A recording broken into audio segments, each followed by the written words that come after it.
Eli.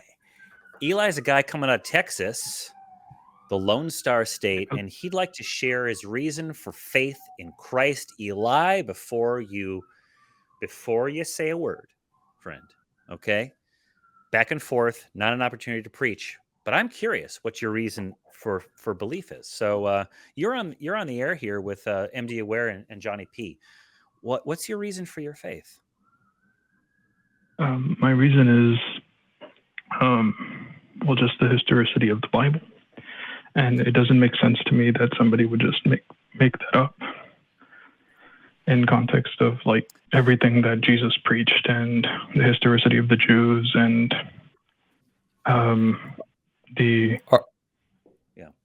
Are those the only two options, Eli? Either the Bible is true or someone made it up. It's like in context of like Peter testifying in 2 Peter, for we did not follow cunningly devised fables when we made known to you the power and coming of our Lord Jesus Christ, but were eyewitnesses of his majesty. So yeah, no, but my question is, so you're saying, well, it's either the Bible is true, historically true, or someone made it up. And I'm asking if those are the only two options that are possible in your view. Yes. Say the Bible is not true. Does that definitely mean that someone made it up? To deny that Jesus is like the Christ is to make God a liar. Okay, you're sort of not answering my question. Yeah. Because there's another option, at least one more option that I can think of. Do you see where I'm going, Eli? Well, what would be your suggestion? Well, I would suggest that perhaps they are wrong, right? They could be genuinely, the people who wrote the Bible could be genuinely attempting to report things that they believed they witnessed, truthfully, in a way as factually accurate as possible, but they could simply be reporting incorrectly. And we know, for instance, that all of the contemporary accounts of Jesus, even if you believe that Jesus was a true historical figure, any accounts would have been, any eyewitness accounts would have been verbally passed on for many years before they were even written down. So it's not like anyone saw the crucifixion and went home that night and wrote their journal entry, right? So there is a lot of wiggle room where inaccuracies would have been able to sneak in. There's the broken telephone phenomenon where someone tells a story to someone else, and to mix my metaphors, the fish gets bigger and bigger and bigger every time you tell the story. So there's a lot of ways where the Bible can be neither historically accurate nor completely fabricated whole cloth. People could have been reporting what they believe to have seen, or I sort of take personally position based on not a whole lot of in-depth reading, that perhaps these are mythical tales that were meant to impart some sort of underlying message, and they were told in a way that is consistent with the way that humans remember things, which I think means that you have a whole bunch of tales that you want to tell. Each of them says a different, gives an underlying story about ethics or morality or how you want people to behave. And you attribute all of those things to one person or one group of people. And an analogy that I like to use for this is like the King Arthur and the Knights of the Round Table legend, right? It's like there may or may not have been, an Arthur Pendragon, but the character of King Arthur and Sir Lancelot and Guinevere and all of these, Knights of the Round Table, these characters would have been known to people living in, what is current day England, and stories were attributed to them that nobody at the time actually thought that they literally did those things. They just attributed those things to those characters because people are familiar with the characters and they know the sort of things that they would do. So my view of the Bible is not that it's completely made up. It's that perhaps these are tales that are meant to communicate a message, try to educate people on morality, ethics, whatever. And they just used a useful character of Jesus, for example, to tell the stories. What do you think of that, Eli? I think it's a way that, like in science and like we're investigating truth. Like, what would be the reason for these things? It's a good hypothesis. But it's like when you start going to like the history of the Jews and like how they went to Babylon and then Daniel's captivity in Babylon, and there was like an angel that appeared to him and he mentioned that there was like this prophecy that was given about like the Messiah and putting an end to sin and how he would be cut off from his people. And like there was all these things. Yeah, book says a lot of stuff. The other situation. Book says a lot of stuff, Eli. Are you familiar with the Book of Mormon? Yes, but it's like Jesus did warn against false prophets, and Joseph Smith. That's not my point. So you are aware of the Book of Mormon. Okay, so we've got an individual that we know historically existed, Joseph Smith, right? He's not a legend, he's a person. Well, and then he made certain claims. We know he exists because we have his arrest record. Okay? We know he existed, and he made certain claims. We know that, I think he was born in, I believe he was born in Vermont. We know Vermont exists. We know he moved to New York at some point. We know New York exists. Then he headed west. I think he went to Missouri. We know Missouri exists. We know that people followed him, and we know that he has writings. We know that people read the writings and attested to those writings. And we have good reason to believe those people existed as well. We know the church continues to exist in large part. Big presence over there in Utah. Beautiful state, by the way. Right? And we have temples, and we have texts, and we have the genealogical work that they do.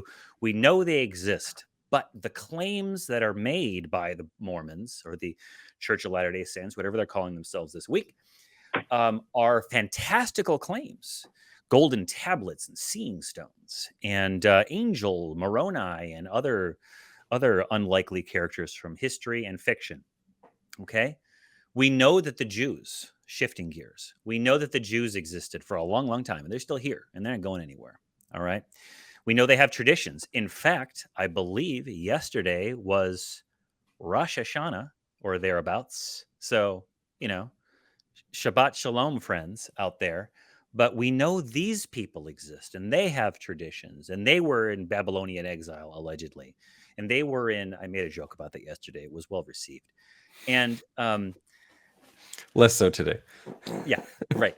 I have a recipe for an ancient 4,000-year-old Mesopotamian stew, and I was going to suggest making it, and then I said too soon, and there were many laughs had. Anyhow, we know that these people that exist, and we know that Judea exists, and we know that Egypt exists, but we don't know for a fact, or even beyond a reasonable doubt, that other things like angels appearing and Red Seas parting and manna exist.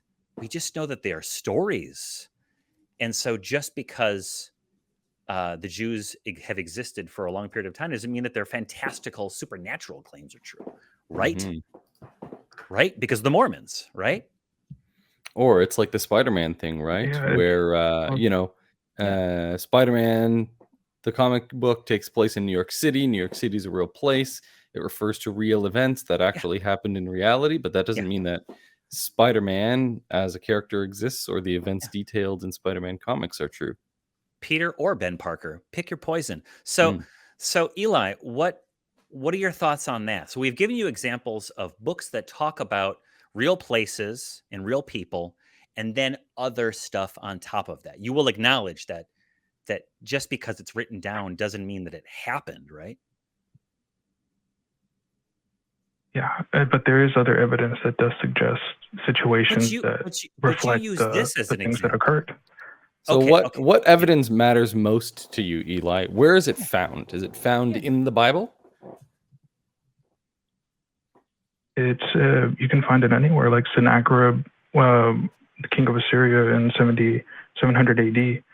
He makes mention of Hezekiah, and when the Assyrians were going to attack Jerusalem, it's mentioned in that Hezekiah prayed to God, and the Lord Okay. said Okay. that he was going to put his hook in Sennacherib's mouth and take him back to where he came. And it's written in the Assyrian Conterior form that Sennacherib mentions that he left Hezekiah as a bird in a cage in Jerusalem. And Hezekiah was one of the people that said that defied, like it was said that he defied Sennacherib, but Sennacherib and had like killed every other king that had denied Sennacherib. But it was only Hezekiah that he didn't. And the Assyrian conquest from Sennacherib ended at Jerusalem.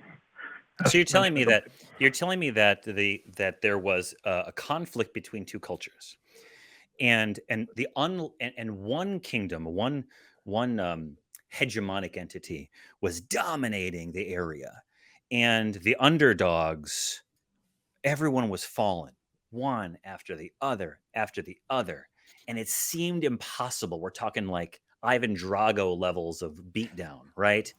And then, seemingly out of nowhere, the underdog pulls it out. They pulls it off, and defeats the overwhelming power of the dominating force. And then it's not possible in your mind that they're like, holy crap, it must have been God that made this happen. It couldn't have been fortune, like Luck. luck, or like really good strategic action on the part of the military leaders, or weather events, or incompetence on the part of the military leaders, or anything else that can happen in battle. We've got an example of it right now happening in Ukraine, where like a huge military is unable to get over the top. They can't quite close the deal on the people of Ukraine, right? So there's factors in there, right, that can result to seemingly overwhelming odds not actually delivering an easy victory, right? Yeah, and but I believe that the Lord has control over everything. He's the one that You raises kings. believe the Lord has control Um, over everything, but we don't. We know you believe he that. mentions. We're asking for the why. Okay, I believe in all kinds of things, but who cares? It's the why that matters, and you called to tell us the why. So give us the why. And if it's because the Bible talks about wars that happen, who cares? We just talked about that for about 10 minutes. Give us the why it has to be a God, as opposed to just the vicissitudes of combat. There's like, one of the other things is like prophecy. Like in the Psalms, it mentions that like they pierced my hands and feet, and crucifixion wasn't invented until the Romans. Okay, but again, like historical arguments aside about that, you're still a book predicting something that's going to happen later in the same book is problematic. So, like that doesn't do anything for me, and I don't believe that that's necessarily true either. That there was no such thing, that nobody got nailed to anything before the Romans rolled around. Yeah, there's lots of things going on here. I typed in "they have pierced my hands and feet" real quickly on Wikipedia. So, like a 1 second search says there's a lot here. It may be read literally as "like a lion, my hands and my feet." Right? The syntactical form of this Hebrew phrase appears to be lacking a verb. In this context, the phrase was commonly explained in early rabbinical paraphrases as "they bite like a lion, my hands and my feet." Well, are you going to Oh, say then, therefore, that predicted that the Romans were going to throw Christians to the lions? Because that sounds just as likely as "they pierced my hands and feet," talking about the crucifixion. Again, 2 seconds. I typed it in. Well, That's how long it took to do that research, man. yeah, I don't necessarily trust Wikipedia. I mean, I've done my research on Wikipedia too, so it's like it's nice to get information from other people and sources, but we also have to investigate certain situations. Are Like you the apostles familiar were with Jews, a and they concept, Eli, called confirmation bias?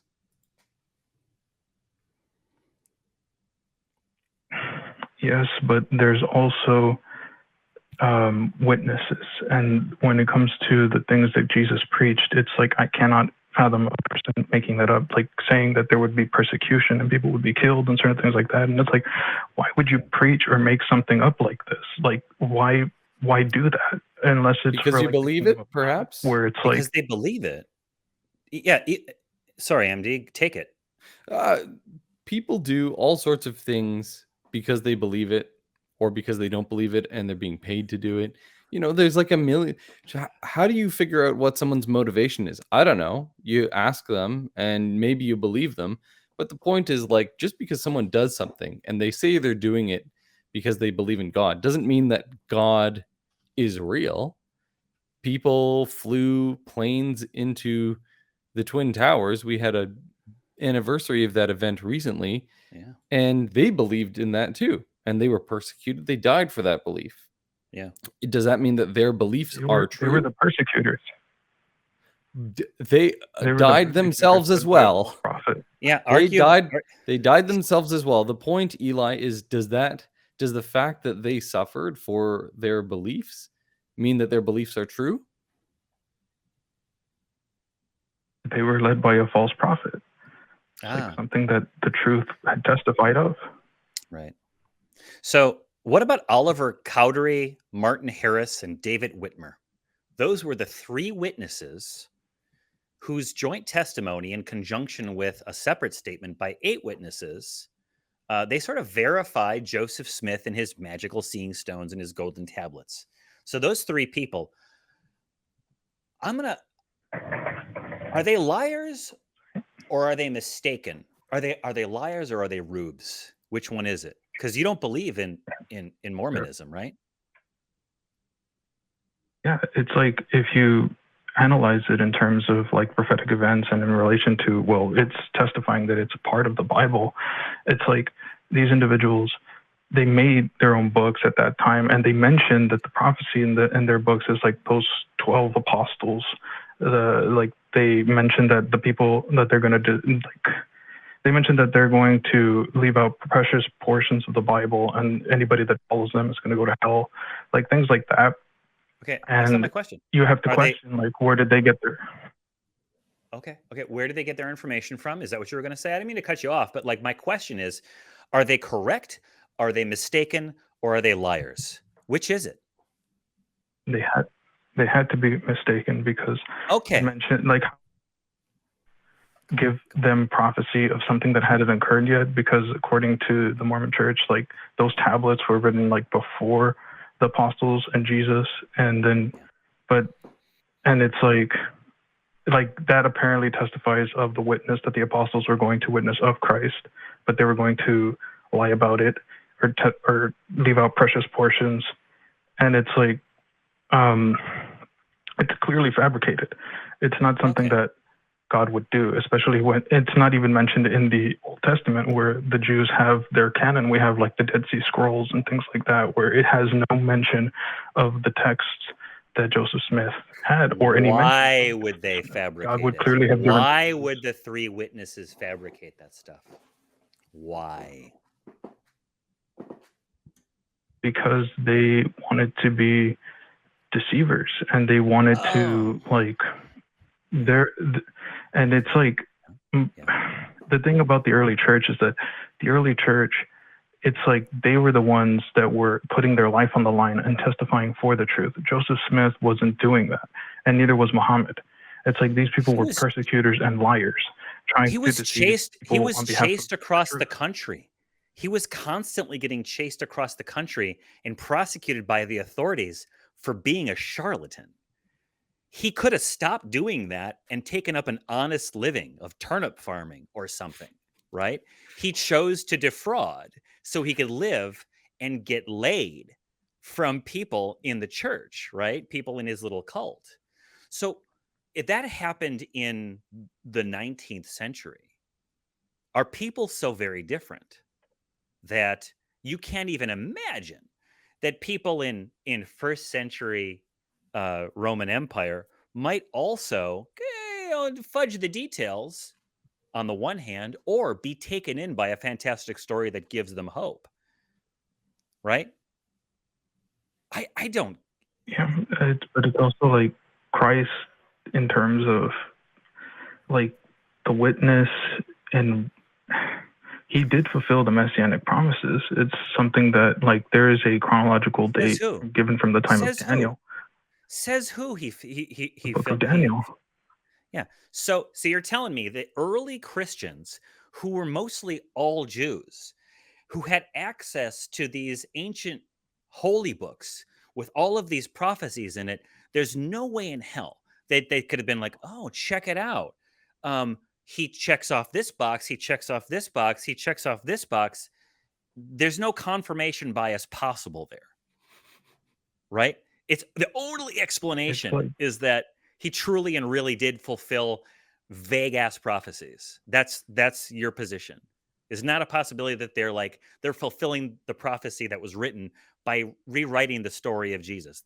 Like with good intentions, bad intentions, or whatever. That's not even possible in your imagination. it's I a want to hear you. I want to hear you say it's like possible. Really, I just want to hear you say it's possible. it's okay. Well, It's nice to want you're things, you're but I want to hear you arguing say it's that these people fabricated it, and that's what I was mentioning. That it's like it either has to be a lie no, or told in the no, truth. no, And no, in false. behalf of They No, could have like believed it. yeah, They could have believed that yeah, that he did, right? They could be reading, they could be suffering from the same confirmation bias that you yeah, yourself are suffering from, Eli, and saying that, oh wow, didn't it say in the book that the Messiah was going to do this? He did a yeah, thing that was kind of like that, right? yeah, Yeah, so that they means that literally he watched. fits it, right? Like it, for me, if I was They designing literally watched Jesus. if if I were devising an experiment to test whether or not something fulfilled a prophecy, one of the yeah, conditions would be that the prophecy is sealed. And so specific, I think, is one of the things in time and place, and sealed, blinded is another one, right? So if you wanted to prove to me, if you wanted to tell me that prophecies prove that Jesus is, historically important, and historically is, or the historicity and the prophecies prove his divinity, then you have to convince me that none of the people who wrote about Jesus fulfilling the prophecies knew what the prophecies were, and that the prophecies were like, it's going to be at this specific time, under these specific circumstances, this person's going to be born, and they're going to have XYZ happen to them. And then that happens, and we know that they couldn't communicate with each other, because otherwise your Uh, experiment is contaminated. You cannot be sure that someone didn't intentionally or unintentionally fudge the stories. yeah, and it's like, well, that's the thing. Like the Jews, like have held their scripture for a long time, and they just they teach that to their children, and then that's why the apostles knew that they were witnessing the Christ, because they had been taught these things from their youth, and yeah. they You saw know that the Eli, Jews themselves happening don't with believe Christ. that Jesus is yeah, the Messiah, right? yeah. Only a small segment of those Jews believed it. And Eli, you're kind of just skipping over all these great points that MD just made, and you're back to your position. I don't feel that there's real engagement here. I really feel that you're just hunkering down in your position. And I'm going to tell you something. I honestly, if you had said something that caused me to give pause, I will honestly engage with you. I feel that you're so hunkered down in your position that this is actually like a true story, that you're not really willing to critically evaluate the claims. The book says a whole bunch Yeah. of crap. Okay, there are no named witnesses that anybody can cross-reference from history. The book is self-contained. A couple weeks ago, we did like the power strip plugged into itself. You can't use the book to prove itself. it's just ridiculous when you try to do so. It doesn't work, right? You talk about, well, they died for themselves. There's a bunch of great YouTubers who have talked about that. The evidence that we have that any of the apostles died, right, preaching their version of a modified Judaism is pretty damn scant, man. The church tradition says they died, but if you look at the actual history of it, we don't have anything really outside of the church, out of the Bible. So it's, again, like there's so many steps in this process to prove that the book exists, and you're kind of skipping over a lot of it and then saying, well, I believe the book is true because of the book. But if you were to break it down a little Well, bit I and go provided step by step, go ahead. Sorry. Yeah, like I provided evidence outside of that. I just finished talking with another call show, and the other thing, Yeah. there's brimstone found in Sodom and Gomorrah. Like it's like in Sodom and Gomorrah is in the plains of the Jordan, and the Jordan River drains into the Dead Sea, and the areas where the Dead Sea waters have receded, there's brimstone found that's like of You certain called another. purity that is not found anywhere else on the earth. Yeah. You talked to another call show, and I'm gonna make a prediction because I haven't watched it. You got trashed. The fact that there is a fire and or brimstone in a location does not prove that a magical story explaining it is true. Again, New York exists. The Empire State Building They deny the exists. evidence. It doesn't mean that the Daily Bugle exists. It doesn't mean that Eddie Brock became Venom. Okay? Just because there's a thing, like a physical thing, a king, a burnt forest, a pyramid, or whatever, doesn't mean that the metaphysical, the supernatural explanations for that thing is the explanation for what actually happened. You're using the book to prove itself, and I don't care how many times they No, find. brimstone is there.